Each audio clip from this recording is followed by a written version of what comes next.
Hello guys, আমরা সকাল সকাল আয় পড়ছিলাম। আমি লাইনের তার টানবার লাগে লাইনের তার একজনের দিনই পাঠাইছিলাম।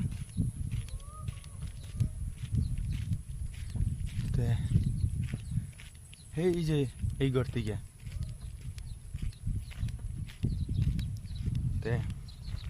আমি বর্তমানে আবার লাইনের তার পাইছি, দিব গেছে তে কালকা খুলে লয়ে যাবার গেছে।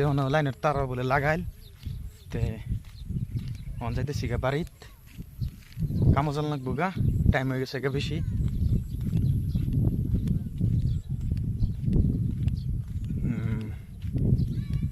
বর্তমানে এই যে খেত দা জান লাগবো, পানি খেত, বিস্কুট ফ্যাক্টরি। বর্তমানে ভিডিও তানি